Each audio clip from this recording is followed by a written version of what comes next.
Oh, jadi yang mengganti nama beliau itu, Diego Michel ke Muhammad itu, Bang Kapitra? Kita ini nggak bisa menentukan kita seperti apa. Padahal di situ ada pesan-pesan yang ingin disampaikan untuk menjatuhkan album tertentu. Berarti ada peran besar di sini, Bang ya?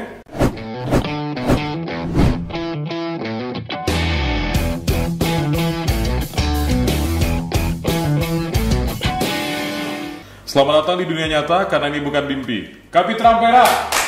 Wow! Ini suatu kehormatan besar, Bang.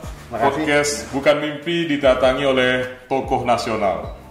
Gimana kabarnya, Bang Kapitra? Alhamdulillah, baik. Saya adalah orang lokal, orang daerah, orang Riau. Yang kebetulan tinggal di Jakarta. Jadi masih tokoh lokal lah. Tokoh lokal. Ini beliau ini apa ya? Tawadu orangnya ya, tawadu. Kalau boleh. Biasanya kami lihat abang tuh di TV nasional, Bang, ya. Di acara infotainment dengan artis-artis, dengan para pejabat-pejabat, tokoh-tokoh nasional itu. Jadi datangnya abang ke sini ini suatu kehormatan ini. Dulu awal-awal ada transformasi ya, transformasi untuk loncatan karir itu. Kebetulan saya diminati untuk mencoba memfasilitasi sebenarnya, meng-guidance sebuah kebaikan. Makanya saat itu dulu sering ada saya. Iya. Mungkin banyak artis terkenal ya.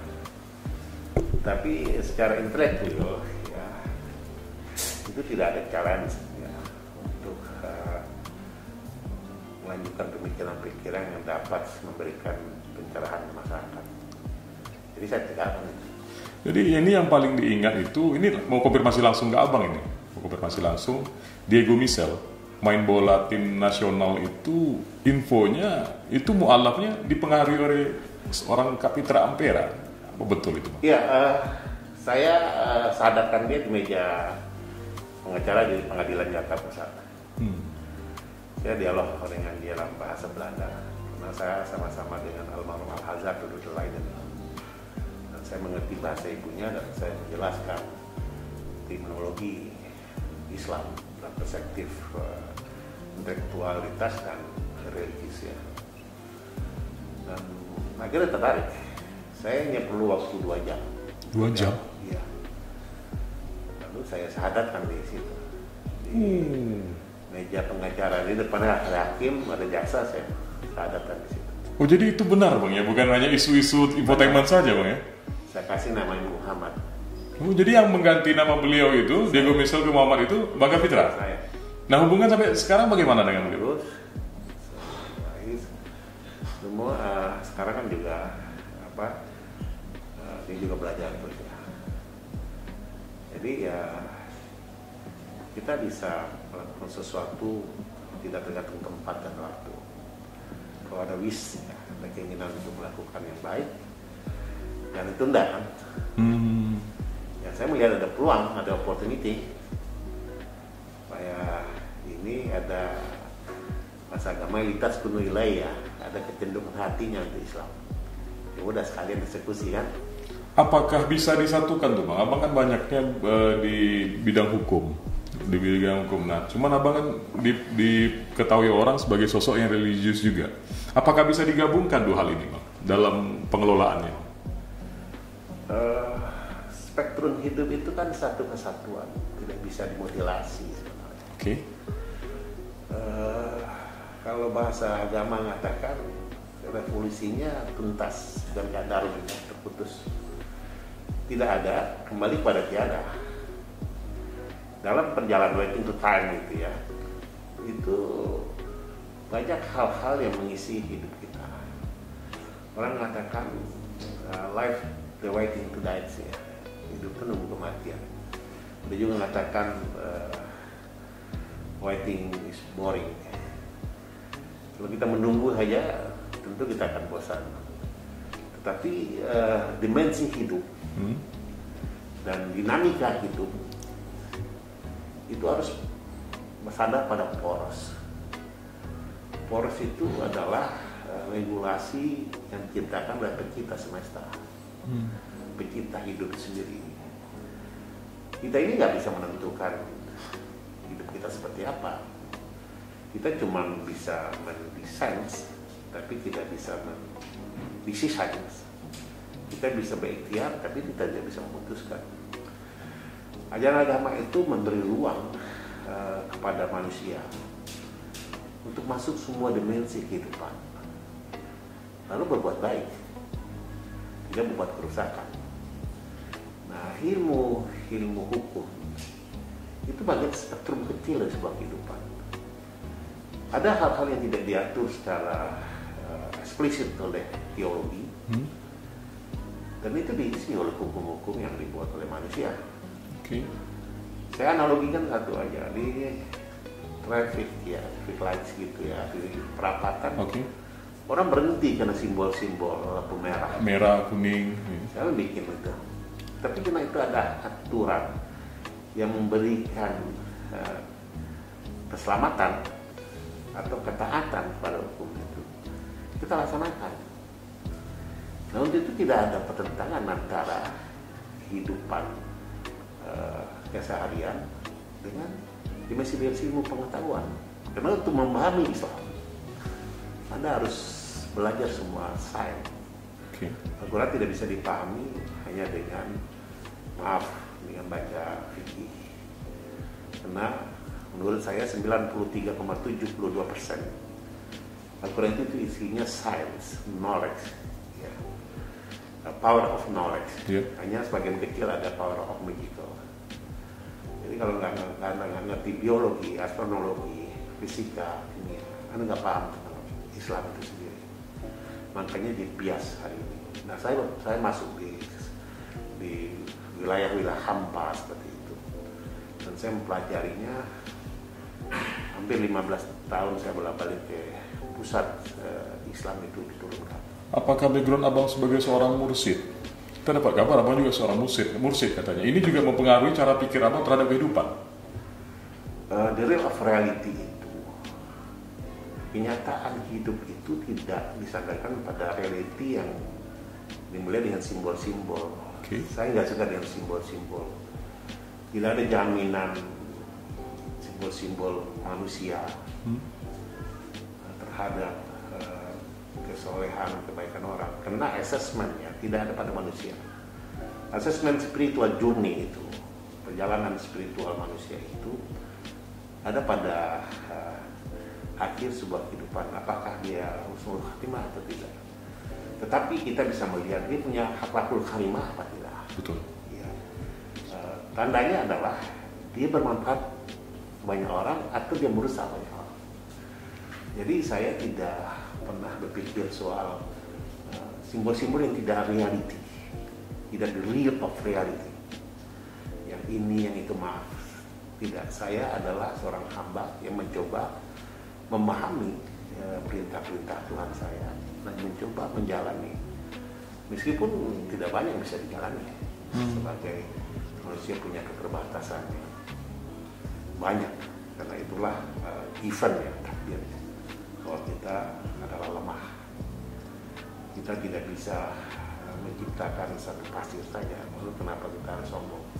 Kenapa kita harus termegalomania dengan sebutan-sebutan simbol-simbol yang bukan milik kita? Bukan milik kita, tetapi orang kadang-kadang memakai simbol-simbol itu untuk kepentingan dunia. Itu saja. Berarti abang sendiri tidak setuju dengan pola-pola yang begitu, Bang ya? Walaupun pada hakikatnya abang sudah sampai ke tahap itu gitu. Tidak, saya belum pernah sampai kemana-mana. Karena kesempurnaan manusia itu terletak pada ketidaksempurnaannya. Itu kata Iwan Simatupang, saya pernah baca di bukunya di sini. Judul buku di sini namanya Ziarah. Jadi saya ingin katakan semua kita berproses pada suatu perjalanan yang kita tidak tentu kapan akhirnya. Jadi tidak ada yang boleh mengklaim bahwa saya ada lebih baik dari orang lain. Itu bullshit. Bang, ada kopi, kita minum dulu. Oke, santai dulu.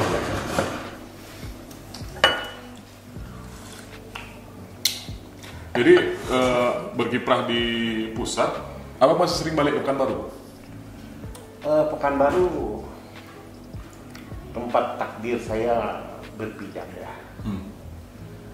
Dan saya punya tapak kehidupan dan tangga naik. Saya tentu tidak mungkin melupakan jas merah. Betul, jangan pernah lupakan sejarah. Ini adalah sejarah. Ya. Meskipun dulu saya di Jakarta juga, tapi saya belajar tentang human and humanity di Pekanbaru, di Riau, manusia dalam kemanusiaannya. Dan saya mendapatkan teman-teman besar di Riau ini yang memberikan banyak warna dalam pikiran-pikiran saya. Dan itu meredup of experience, itu kenangan yang tidak pernah bisa dilupakan. Makanya kalau orang bilang ke Jakarta kembali, saya akan menyanyi Pekanbaru kembali. Sedekat apa Bang dengan jurnalis Bang? Ini bertepatan dengan Hari Pers Nasional ini. Abang main-main ke kantor Rio TV dan Rio Pos gitu. Orang besar itu kena dibesarkan. Kita sehebat apapun cara kita berpikir, sekuat apapun penemuan dari pikiran kita, kalau kita tinggal di gua, lalu tidak ada yang menginformasikan, maka dia jadi debu, dinasun. Dan jurnalis adalah orang yang menyampaikan pikiran-pikiran kita ke publik. Jurnalis juga kekuatan terbesar di dunia, karena pengaruh pena jauh lebih hebat daripada pengaruh senjata. Untuk itu saya pertama masuk sini, saya ada grup 9, saya satu orang pengacara, 8-nya adalah wartawan. Oke. Dan saya dan Pak Ida sudah sangat lama sekali ya berinteraksi. Dan saya juga pengacara PBI dulunya. Artinya jurnalis itu dia masuk ke dalam hampir semua dimensi hidup manusia dan dia memberitakannya. Saya sebagian kecil dari dimensi yang diberitakan itu, dan saya perlu itu supaya orang tahu cara saya berpikir. Karena begini, cara berpikir orang ditentukan oleh informasi yang dapat. Perilaku orang ditentukan oleh cara berpikir. Inilah peran jurnalis, peran pers. Dan dunia tanpa pers, saya pikir adalah dunia di bawah laut dan tenggelam, tidak akan pernah muncul. Transformasi informasi kan perkembangannya cukup pesat gitu. Dari dahulu orang yang hanya mengenal media cetak perlahan beralih ke media elektronik. Nah sekarang sudah masuk ke media digital. Otomatis secara akurasi juga akan mengalami pergeseran. Abang sebagai orang yang dari dulu itu sudah sangat dekat dengan jurnalis, melihat pola-pola pemberitaan dan penyebaran informasi sekarang ini baik atau bagaimana? Sekarang ada yang disebut dengan destination, ada yang tujuan. Orang susah membedakan antara instrumen, alat, dan tujuan. Apapun instrumen hari ini sebenarnya tujuannya membangun peradaban baru, menginformasikan hak-hak masyarakat dalam negara, dan juga memberikan pencerahan-pencerahan tentang hubungan negara dengan manusia dengan manusia. Tetapi karena dunia berubah, inilah saya selalu ingat di Rio Pos ada tulisan saya yang diterbitkan 3 hari berturut-turut di 50 tahun Indonesia Merdeka. Saya sudah bicara tentang isu culture working, kebijakan jaringan kerja dengan genetika engineering 24 tahun yang lalu, dimuat 3 hari berturut-turut di situ. Artinya ada penggeseran nilai, ada penemuan nilai baru. Kalau dia dipakai untuk suatu tujuan kebaikan, maka masyarakat akan diterahkan. Tapi sekarang dipakai untuk hansih bisnis, membangun market. Dan kalau sudah pakai teori pasar, semua halal. Profit oriented arahnya. Profit oriented, sehingga jadi disinformasi di tengah masyarakat yang menstimulasi emosi masyarakat. Sehingga era sekarang kita susah membedakan antara hoax dengan realitas yang sesungguhnya. Saya sudah sampaikan ke Presiden supaya dibuat moratorium medsos. Seperti waktu kudeta di Turki, pemerintah mereview kembali regulasi itu sehingga limbah medsos ini, di langit Indonesia ini bisa diminimalisasi.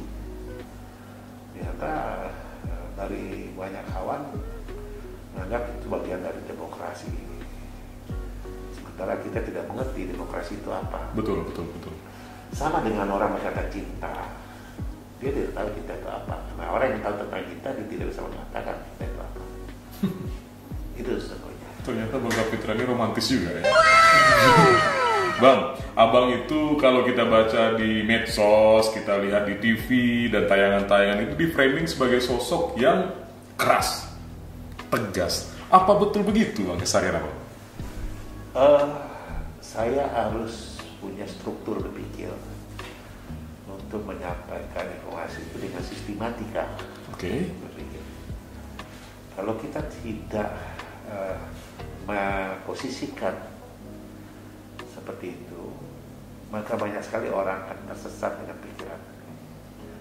Karena era digital ini, milenial ini, orang gampang tersulut. Saya dialog itu 2 hari, satu hari 1,4 juta ya dia nonton. Nah, coba bayangkan, kemarin saya 1 tahun ada 12 juta ya. Bagaimana orang kalau dia fanatik dengan saya, lalu pikiran-pikiran saya itu menyesatkan, apa yang terjadi? Betul. Jadi saya meniru pola Rasulullah aja. Ketika Rasulullah menyampaikan khutbah, dia sangat serius. Tapi ketika di luar itu, dia sangat humoris. Ketika ada seorang nenek-nenek tanya sama Rasulullah, saya akan, bisakah saya masuk surga? Kata Rasulullah, tidak ada nenek-nenek di surga. Nenek itu meraup-raup. Jadi tempat saya di mana? Kata Rasulullah, nenek di surga itu tidak ada orang tua, tapi yang ada orang muda belia. Nanti kalau nanti masuk surga jadi muda dan belia. Nah, maka muncul pencerahan di situ, tetapi humorisnya juga muncul. Kita membuat humor dengan hoax, ini celakanya hari ini. Betul. Bukan dari realitas. Karena itu disebut dengan banality of evil. Kedangkalan berpikir itu jadi membuat suatu narasi yang iming-iming dianggap sebagai suatu realitas. Betul. Ini yang bahaya hari ini. Kadang-kadang banyak bermunculan meme-meme yang mensudutkan seseorang dengan dalih lucu-lucuan. Padahal di situ ada pesan-pesan yang ingin disampaikan untuk menjatuhkan oknum tertentu. Itu yang beredar sekarang. Semua hidup ini punya pesan. Kita memindahkan ini aja ada pesannya. Tanya sama kameraman, kenapa sih nggak bisa di sini? Orang yang tidak punya pesan dalam sebuah hidupan itu hanya orang gila. Jadi kalau ada orang jalan-jalan kemana, jalan-jalan putar-putar, itu orang yang tidak punya tujuan. Lalu kalau di mall hanya lihat-lihat, ya enak di mata itu sakit di kantong kalau hanya lihat-lihat. Betul. Jadi pola seperti ini, pola konsumtif yang ditopang oleh era digital ini, maaf, membuat kita terjebak dalam instant society, masyarakat sakit. Betul. Nah, obatnya hanya satu, bagaimana mensederhanakan cara berpikir, lalu back to basic. Apa itu basic? Religious, agama, sebagai satu kaidah. Karena di agama itu penuh dengan cinta.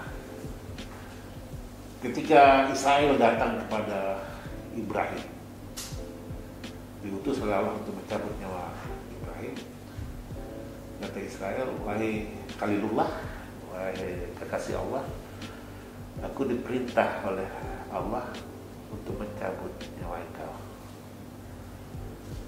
Apa kata Ibrahim? Karena Ibrahim tahu keluarnya roh dalam tubuh manusia itu sangat sakit. Betul. Ibrahim bilang, sampaikan pada Allah, sejak kapan seorang kekasih menyakiti kekasihnya? Lalu Israel naik ke atas, melaporkan itu kepada Allah. Kata Allah, sampaikan pada Ibrahim, sejak kapan seorang kekasih tidak mau bertemu dengan kekasihnya? Ini filosofisnya dalam ini, benar. Iya. Ketika ketika anak Rasulullah meninggal, saya lupa namanya, Ibrahim, anak Rasulullah namanya Ibrahim, anak laki-lakinya. Lalu Rasulullah datang, Rasulullah menangis, bercucuran air matanya. Umar orang yang sangat kritis. Ya Rasulullah ini air mata apa? Air mata cinta yang Allah teteskan ke dadaku untuk anak. Itu Islam. Ya. Betul. Lalu gimana ada Islam hari ini penuh dengan kekerasan dan caci maki? Iya. Ada salah macam yang mencoba mendiskusikan orang, menghina orang. Saya harus bilang saliknya sampai 17 kali itu. Maka saya harus punya sikap sendiri. Kalau kami bisa berpendapat bahwasanya kan tidak semua masyarakat Sumatera ini yang paham dengan kiprah pusat. Apakah memang yang kita lihat di medsos itu seperti itukah kejadian yang di atas? Khususnya dalam penggambaran konsep-konsep beragama tadi. Islam dicap radikal, aliran ini dicap keras. Kelemahan pemerintah hari ini, dia punya kelemahan komunikasi politiknya sangat lemah. Dia tidak memiliki orang-orang yang mampu menyambungkan informasi itu ke dengan publik dengan real, dengan benar. Justru yang ada adalah orang-orang yang dipakai untuk konfrontatif, menjawab isu-isu yang masyarakat masih melakukannya. Seharusnya ada juru bicara yang bisa menjelaskan dalam bahasa yang mungkin lebih nice ya, lebih smooth. Saya melakukan pengamatan dalam. Ada 3 kelompok di sini. Kelompok pertama menginginkan Indonesia ini maju. Betul. Kelompok kedua ada kelompok pedagang yang besar, memanfaatkan semua keadaan jadi income, jadi profititas. Betul. Tapi ada lagi kelompok menginginkan Indonesia ini instabilitas. Itu terjadi. Apakah ada teroris? Ada. Apakah ada kelompok-kelompok radikal? Ada. Tapi kan tidak boleh digeneralisasi bahwa semua orang radikal. Apakah ada di pesantren orang-orang tertentu atau teman-teman tertentu radikal? Ada. Tapi tidak bisa dikatakan bahwa pesantren adalah produsen radikalisme. Jadi ini yang kita sampaikan, bahwa soal hal-hal seperti itu kan kembalikan kepada lembaganya. Tapi jangan ada kepentingan lain selain dari law enforcement, kepentingan penegakan hukum. Karena hari ini determinasi hukum terhadap politik terlalu tinggi. Politik mendeterminasi, menekan hukum. Nah ini yang dibaca oleh masyarakat sehingga apapun produk informasi masyarakat yang dibuat masyarakat itu sulit dipercaya. Itu yang saya sebutkan namanya trust deficit. Masyarakat tidak percaya dengan pemimpin. Betul. Pemimpin juga kadang-kadang nggak percaya dengan masyarakatnya. Krisis kepercayaan. Itu namanya trust deficit. Kalau sudah sampai seperti itu, harus ada pihak yang menjembatani. Nah, saya adalah orang di tengah-tengah itu. Jadi tidak ada pemerintah yang sempurna. Tapi dalam perspektif peradaban pemimpin Islam mengatakan begini, tidak ada rakyat yang salah. Jika rakyat salah, pemimpin yang salah. Tidak ada pemimpin yang salah. Jika pemimpin salah, ulama yang salah. Nah, peran ulama kita tidak mencerminkan peran yang dilakukan yang dicontohkan oleh sahabat-sahabat Rasulullah, oleh sahabat tabi'in. Kita konfrontatif. Rasulullah mengatakan kalau kamu menasihati pemimpin di depan umum, kamu sesungguhnya menghinakan mereka. Betul. Caranya apa? Ini terkunci yang ada kita berdua, lalu diskus. Tidak ada orang yang bertanya.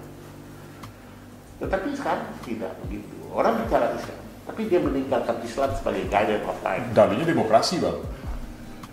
Kita lihat demokrasi itu apakah itu tujuan atau alat? Kebanyakan alat sekarang sih, Bang.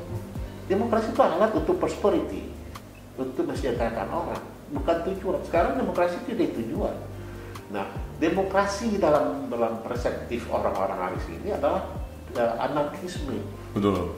Semua orang bebas bicara, semua orang bebas berbuat apa-apa, lalu tidak boleh dikontrol. Padahal ada adab yang mengatur itu semua ya. Padahal demokrasi ini apa? Apa betul seperti itu demokrasi? Jadi tidak ada penguatan masyarakat, justru ada penghancuran tata nilai di masyarakat. Apakah negara berperan? Negara berperan juga.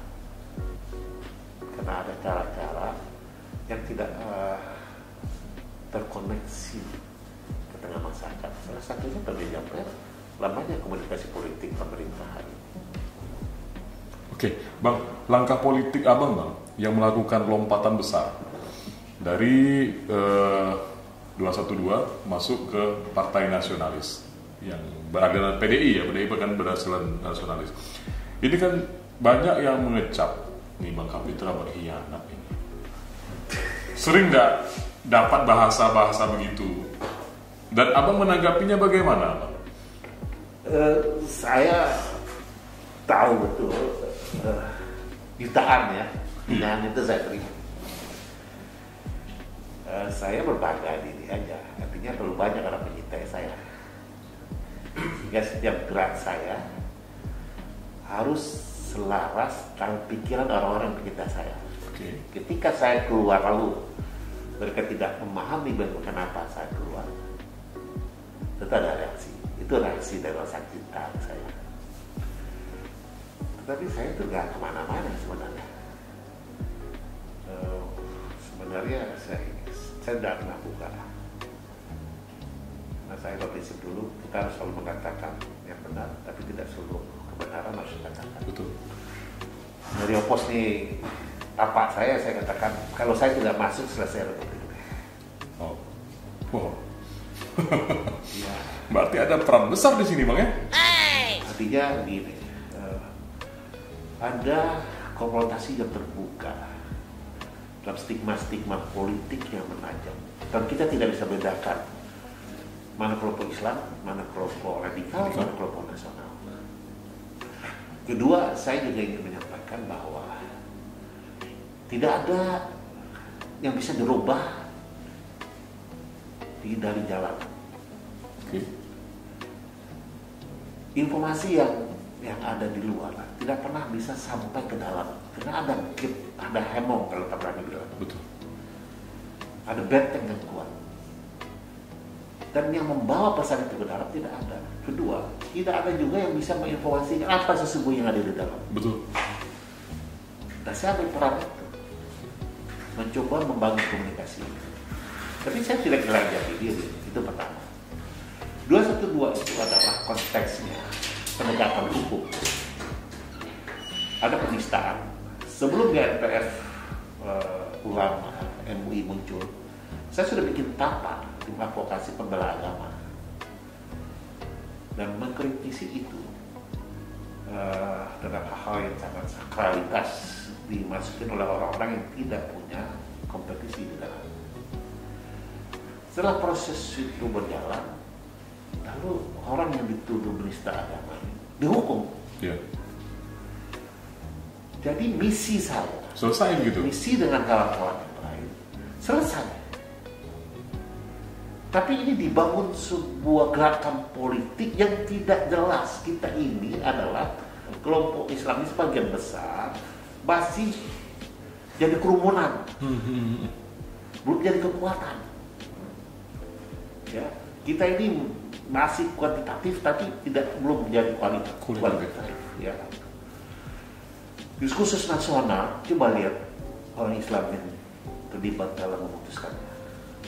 Jadi kita terjebak dari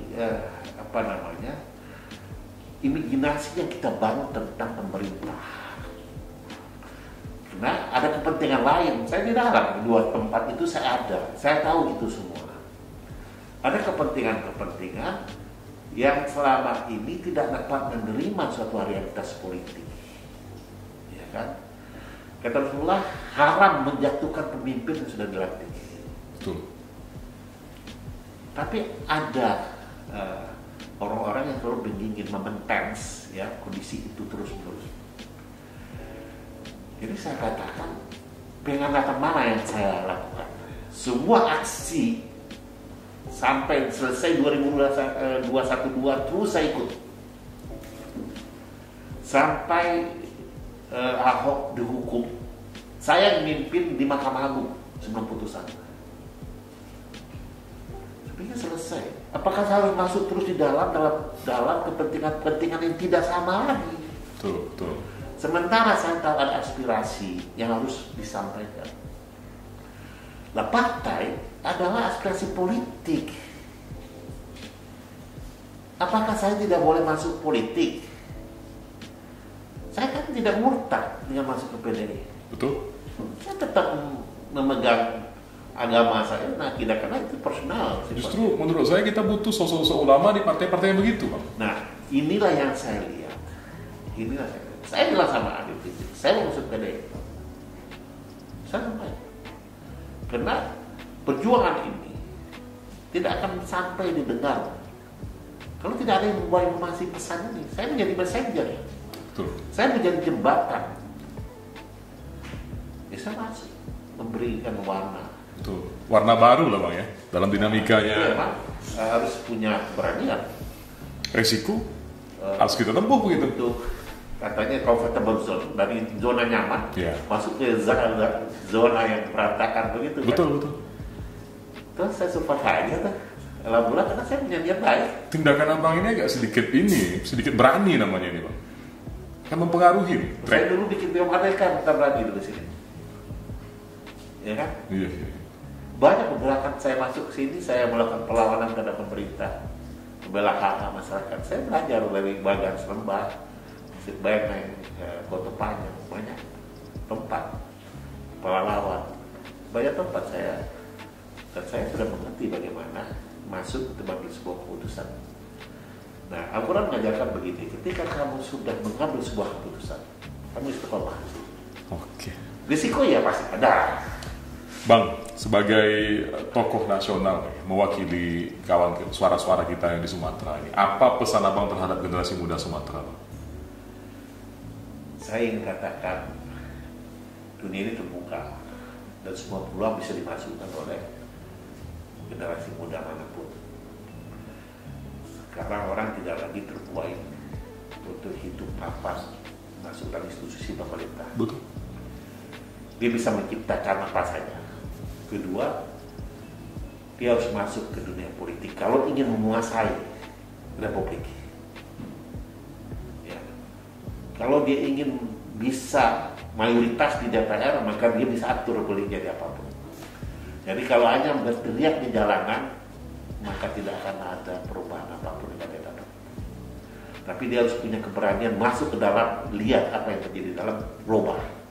Itu baru fighter, warrior.